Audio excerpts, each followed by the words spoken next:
Mon Seigneur et mon Dieu, je crois fermement que tu es ici, que tu me vois, que tu m'entends. Je t'adore avec profonde révérence. Je te demande le pardon de mes péchés et la grâce de faire avec profit ce moment de prière. Ma Mère Immaculée, Saint Joseph, mon Père et Seigneur, mon ange gardien, intercédez pour moi. Un jour, un avocat un peu anticlérical faisait remarquer à un de ses amis et clients qu'il était content que les États modernes nous aient libérés de la pléthore de préceptes religieux ridicules. Et il montra à son ami catholique, en le taquinant, quelques exemples tirés de la Bible pour critiquer la religion. Mais juste après avoir posé la Bible sur la table, son ami remarqua derrière lui sa bibliothèque de travail qui exhibait à sa clientèle une bonne vingtaine de tomes de divers codes et livres juridiques. Code civil, code pénal, code de commerce, code de procédure, divers livres sur la loi, les décrets, les règlements, les normes, etc. Et l'ami lui dit: quelle différence y a-t-il entre les dizaines de pages où se trouvent ces préceptes religieux et les milliers de pages de code juridique derrière toi? Alors, la pléthore de préceptes, c'est plutôt de notre époque. Tu ne trouves pas? Oui, nous les hommes, nous sommes forts en production de préceptes, de règlements et de lois. Il en faut, bien sûr, comme par exemple les règlements sur le Covid-19 maintenant.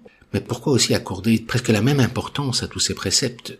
Il y a des préceptes obligatoires, il y a des préceptes absolus et relatifs, il y a des conseils, des prescriptions, avec beaucoup de nuances. Mais l'ami de cet avocat lui ajouta quelque chose. Tu as raison, parce que Jésus lui-même trouvait que nous en rajoutons trop, et que trop de préceptes écrasent. Et prenant la Bible laissée sur la table, il lut le passage de l'évangile d'aujourd'hui. Un jour de sabbat, Jésus marchait à travers les champs de blé. On imagine la scène, Jésus le Créateur qui passe dans ces champs de blé qui représentaient la fécondité de la terre et de la création. Et ses disciples, chemin faisant, se mirent à arracher des épis. Mais dans ce beau tableau arrivent des rabat-joie, les pharisiens, qui lui disent: regarde ce qu'ils font ce jour de sabbat, ce n'est pas permis. Et Jésus leur répond: n'avez-vous jamais lu ce que fit David lorsqu'il fut dans le besoin et qu'il eut faim, lui et ses compagnons? Au temps du grand prêtre Abiatar, il entra dans la maison de Dieu et mangea les pains de l'offrande que seuls les prêtres peuvent manger, et il en donna aussi à ses compagnons. Le sabbat a été fait pour l'homme, et non l'homme pour le sabbat. Voilà pourquoi le Fils de l'homme est maître même du sabbat. Tu auras certainement entendu parler du sabbat, un jour sacré où les Juifs doivent s'abstenir de travailler. Parmi les préceptes que les Juifs devaient vivre du temps de Jésus, il y en avait un qu'on appelle le repos du sabbat, et qui commençait quelques minutes avant le coucher du soleil le vendredi, pour terminer vers environ 1 heure après le coucher du soleil le samedi. En fait, la Bible nous parle spécialement du précepte du sabbat en 2 endroits. Les 10 commandements. Dans l'Exode, Dieu nous dit qu'après avoir créé le monde, il se reposa et qu'il prescrit de respecter son repos.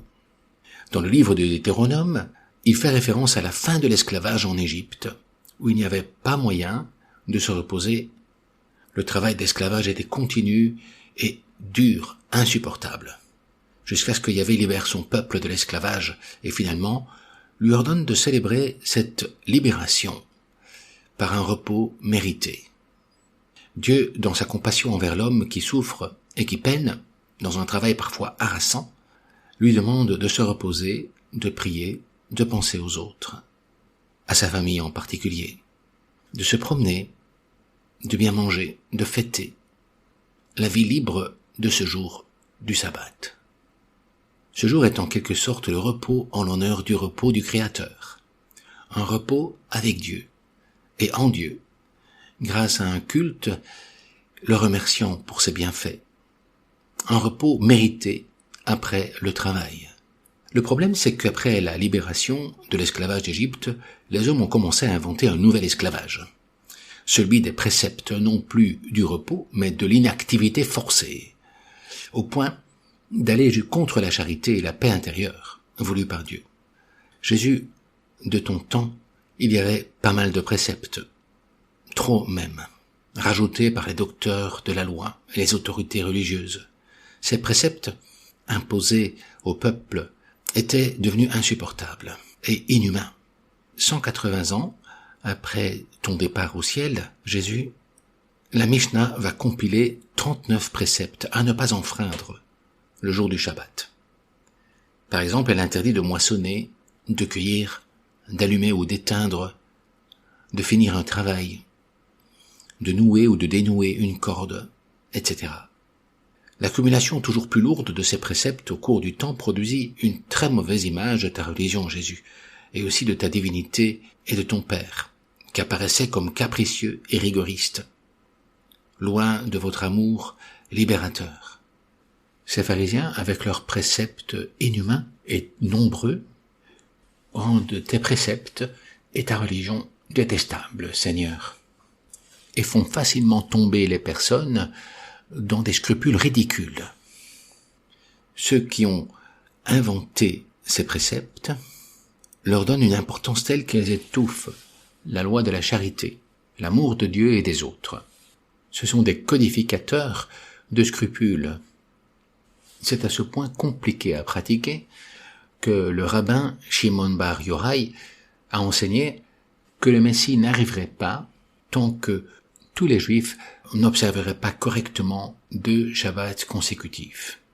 Et se rendait compte qu'il était fort difficile d'arriver à une telle observance. Jésus, aide-moi à éviter la routine, le formalisme, les scrupules. Donne-moi une relation avec toi, à travers les préceptes aussi, plus amoureuse. Le Shabbat ou le dimanche sont assurément liés à des règles, mais pas pour écraser par la lettre et tuer l'esprit par des préceptes. La religion d'amour devient une religion de préceptes, d'obligations ennuyeuses et contraignantes, d'accomplissements formalistes, sans cœur, sans chercher l'amitié et l'amour de Dieu, sans pouvoir voir en Dieu un Père aimant, et dans les autres des frères qui passent au-dessus de notre dévotion pieuse, de nos scrupules asservissants. Jésus, tu nous dis même de laisser de côté nos offrandes, un petit moment, le moment de nous réconcilier avec nos frères. Tu n'es pas venu abolir la loi, mais la parfaire, et ce perfectionnement demande de la purifier de tout ce que les hommes ont ajouté d'incompatible avec ta loi de charité. Tu nous demandes d'aller partout et de faire des disciples, non pas nos disciples qui suivent nos idées, mais tu nous dis, Seigneur, apprenez-leur tout ce que je vous ai enseigné. Et donc, tes disciples et pas les nôtres. Ton Église nous dit aussi que le précepte du dimanche passe après des exigences de charité envers autrui. L'homme n'est pas fait pour le Shabbat ou le dimanche, mais ces jours ont été faits pour l'homme, pour son repos, pour sa paix avec Dieu. Le code de droit canon dit ainsi, le dimanche doit être observé comme le principal jour de fête de précepte. Les fidèles s'abstiendront des travaux et des affaires qui empêchent le culte dû à Dieu, la joie propre du jour du Seigneur, la détente convenable de l'esprit et de l'âme, pour contribuer à ce que tous jouissent du temps de repos et de loisirs suffisants qui leur permettent de cultiver leur vie familiale, culturelle, sociale et religieuse. N'est-ce pas une bonne résolution à prendre pour cette semaine de l'unité des chrétiens, pour la paix dans les familles et les paroisses, etc. Dans l'un de ses premiers discours, en tant que pape, le pape actuel déclarait que nous nous sommes parfois laissés enfermer dans de petits préceptes qui produisent des divisions entre nous et même avec ton Père et toi, Jésus. Les chrétiens doivent être avant tout tes ministres de miséricorde. Dans sa lettre Tutti Fratelli, le pape ajoute qu'il est urgent de continuer à témoigner d'un cheminement de rencontre entre tous les chrétiens. Et il te demande, Jésus, de renforcer aujourd'hui l'unité de ton Église. Il y a des croyants, dit le pape, qui pensent que leur grandeur réside dans l'imposition de leurs idées aux autres, ou dans la défense violente de la vérité, ou encore dans de grandes manifestations de force. Tout ça va contre la miséricorde. Nous, croyants, nous devons tous le reconnaître. L'amour passe en premier. C'est le premier précepte. Et ce qui ne doit jamais être mis en danger, c'est l'amour. Le plus grand danger, c'est de ne pas aimer. Souvent, la maladie des scrupules entretient cet état morbide des choses. Il est commode de se réfugier dans de petits préceptes en pensant que ça suffit pour devenir saint, alors qu'on néglige de fait la fraternité. Mais toi, Jésus, tu nous jugeras sur notre service aux autres et à ton royaume. Ces œuvres de miséricorde corporelle et spirituelle, et ce culte public que nous rendons à ta Trinité. Jésus, empêche-moi de tomber dans les scrupules et une relation formelle ou préceptuelle avec toi et ton Père. Je te remercie, mon Dieu, des bonnes résolutions, des actes d'amour et des inspirations que tu m'as communiquées dans cette méditation. Je te demande de m'aider à les mettre en pratique. Ma Mère Immaculée, Marie, donne-moi le truc que tu avais pour aimer les personnes divines et de te faire aimer d'eux. Saint Joseph, mon Père et Seigneur, aide-moi à sanctifier le dimanche en famille après une bonne semaine de travail, sans me laisser prendre par ces codificateurs de scrupules. Mon ange gardien, intercède pour moi, pour que je puisse trouver un repos mérité en Dieu.